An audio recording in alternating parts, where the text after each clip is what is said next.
Yo, what's up mga tropa peeps? So, yun po yung video ni Sir Mike Abe. Salamat sa kanyang napakagandang video na yan. At yung pong opinion ni Sir Mike Abe, dadagdagan ko. Kasi alam niyo sa totoo lang po, kumag na kumag ang tingin ko dito kay Jimmy Bondoc. Kasi etong si Jimmy Bondoc, nung mga panahon ng 2022 election, pasikat na to, pabida na ito, papapansin na.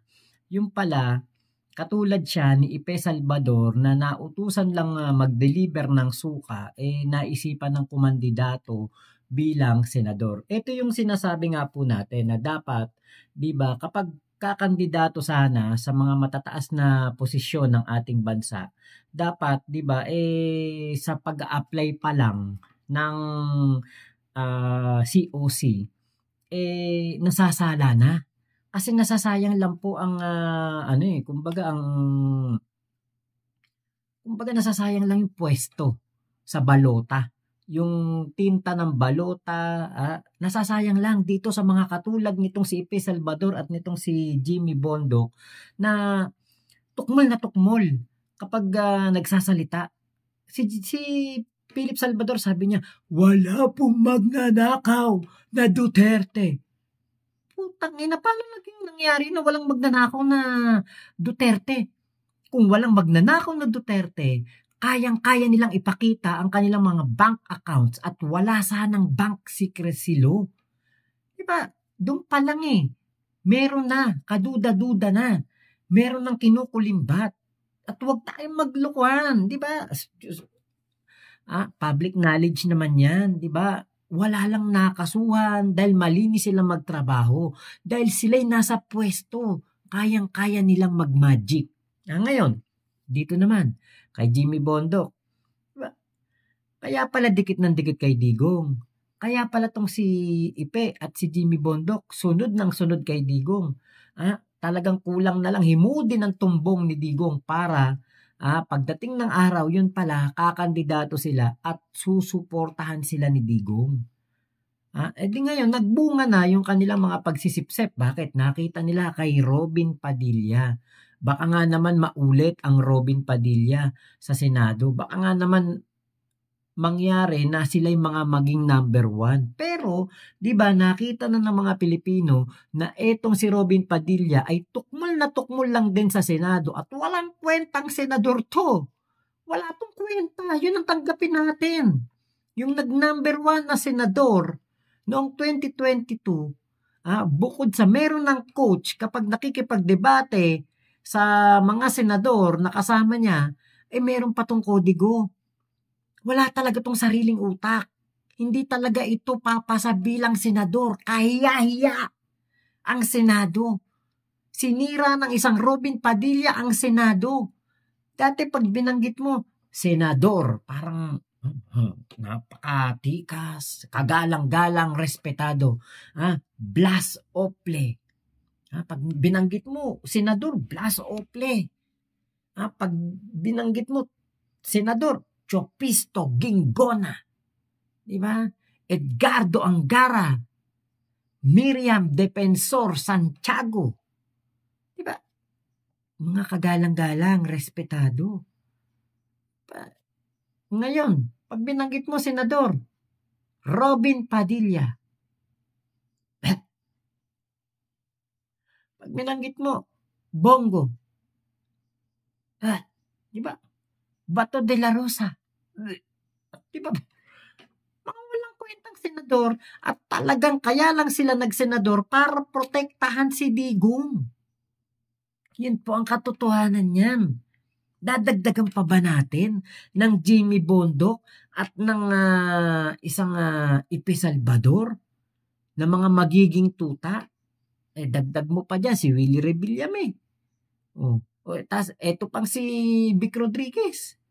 Diba? Napaka mga anak ko, ewan ko na lang kung saan kumukuha ng kapal ng muka etong mga to para kumandidato. Diba? Ngayon ito pa. Pakinggan po ninyo to General ko po muna bago specific para at least madali matandaan. Yung general po, gusto ko talagang ipaglaban ng best of the best of the Duterte principles. Matagal ko nang sinasabi yan.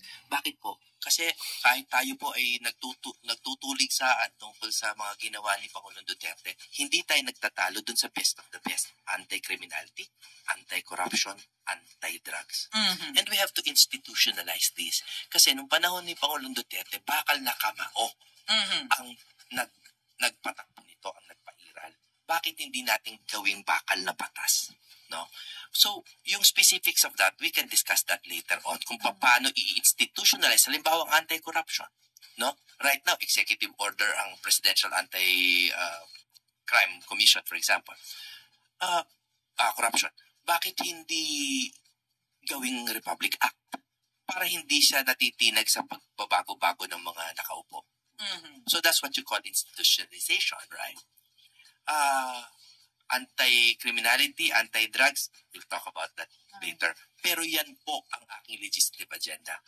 To the specifics naman, ang dami nyo na narinig eh. No? Ang dami na, nakakasawa na. So let's go to my experience sa PAGCOR. Ako po ay naging vice president. Yes. Bago director, I was vice president of corporate social responsibility. In short, kami ay parang maliit na DSWD. Kami po ay namimigay ng relief goods, ayuda, sa mga totoong nasalanta, hindi patronage politics. Pero ang hindi ko po matulungan nun, yung mga nakukulong sa ospital. Pupunta sila doon. Hindi makalabas. Hindi makalabas.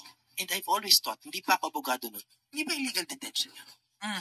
Inaral ko ngayon yung RA 9439, which is the Anti-Hospital Detention Act, at nakita ko may unconstitutional to. Nakalagay, hindi pwedeng ikulong ang pasyente na hindi makabayad except those who stayed in private rooms. That's very wrong. That's very wrong. So, I will change that. Diba? Paglalaban daw niya ang best of the best Duterte principles. At ang best of the best Duterte principles daw ay gagawin niyang batas para daw po hindi naiiba kada merong ibang mamumuno. So, ano yan? Jimmy Bondoc, gusto mo kaming pahirapan? Gusto mo kaming ipahamak? Nakita mo ba? O bulag ka? Di mo ba nakita noong panahon ni Digong? 30,000 ang mga nagurgur dahil sa illegal na tukhang. Sabi nga ni Bato de la Rosa ni Panelo. Sabi rin ni Bato de la Rosa, hindi daw totoong 30,000, 6,000 lang daw. O sige, ibigay na natin 6,000. Kahit na 6,000 lang yan. O 5,000 na lang, o 4,000 na lang. Pero walang hustisya na nakuha yung mga tao. Bigla na lang silang natutumba. Kapag sinakay sa mga sasakyan ng mga lespo, hindi na nakakarating ng istasyon at sasabihin ng laban. Saan napupuntahan ng mga kapamilya? Sa morgue. Yan ba gusto mo na mangyari? Sinusukan ng taong bayan ang Duterte principle na sinasabi mo. Ano gusto mo? Ipapasukin na naman ng pogo na nagdulot ng napakaraming problema sa ating bansa at humantong pa tayo sa sitwasyon na ang isang Chekwa ay naging mayor ng isang bayan. Bobo ka ba? Duterte principles? Diyos ko, naku mga kababayan ko, wag po ninyong iboboto to. Kapag binoto nyo etong si Jimmy Bondoc at nanalo to, at ginusto niyang gawing batas yan, Sus Mariosep, kawawa tayo, mga Pilipino na naman. Ayaw na nga ng mga Pilipino diyan sa Duterte family na yan. Tapos yung gagawin mong Duterte principles, yung mga best of the best, paano naging best of the best yun? Ano ang naging magandang dulot nun sa mga Pilipino? Dapat bago mo sinasabi yan, na gusto mong gawin, yung mga Duterte principles na yan, sana sinabi mo kung ano yung mga naging magandang epekto. May naresolba ba? di ba dumami pa nga lalo ang krimen noon? At ultimo mga pulis, sila mismo ang gumagawa ng krimen dahil sa reward system. Best of the best principles ba yon ni Duterte? Tapos, ito pa. Tayo lugmok na noon sa pandemya. Ano ginawa ni Digong? Nilulong pa niya sa sugal ang mga Pilipino. Tapos, bukod sa nilulong pa sa sugal ang mga Pilipino, mas kumampi pa sa mga Tsekwa. Yung mga Tsekwa, lalong yumaman. O, nasan na yung mga Tsekwa ngayon na aliporis ni Digong? Nakaalis na. Dala-dala yung mga kinita dito sa ating bansa.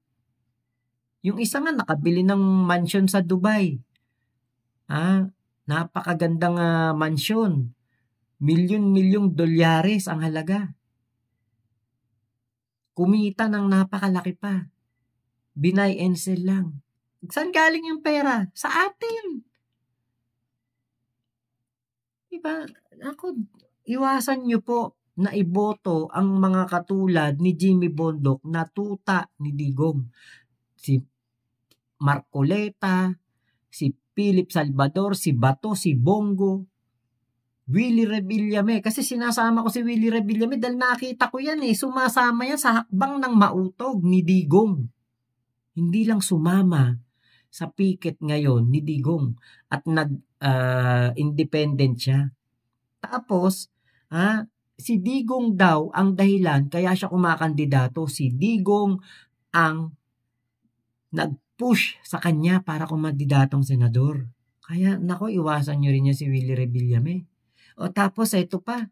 Ito pang mga katulad ni Vic Rodriguez. Naku po, pati yung party list. Ni Kibulok.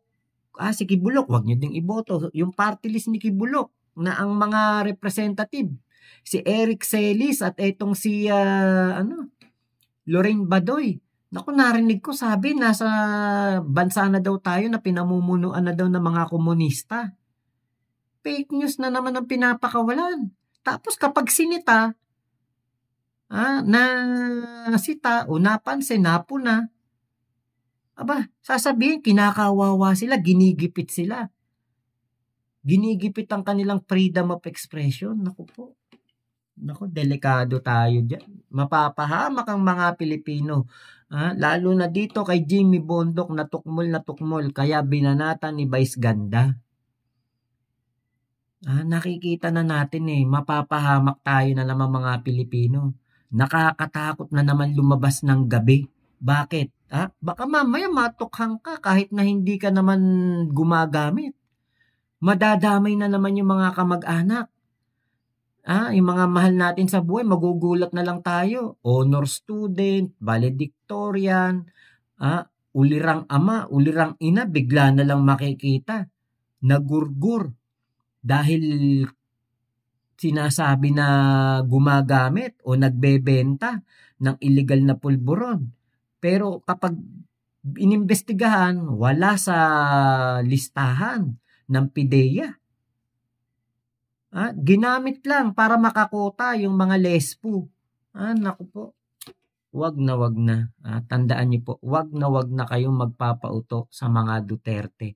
I-8 diretso sa kubeta na yan, plus Rodriguez, plus Willie Rebillame, plus ang lahat ng mga kumakandidato na pumupuri, umaamin kay Digong at sa mga Tsekwa. Naku po, wag na. Parang awa niyo na po. Nakakatakot po sila. So, yun lamang po. Maraming salamat sa pagsama nyo dito sa aking vlog na ito. Ingat po kayo. Nasa mga panig kayo ng mundo. Momo chup chup. Love you. God bless us all, Pilipinas. God first. Jimmy Bondoc, mag-singer ka na lang ulit. O kaya mag-abogado ka na lang ulit. Yung pamaganda pa.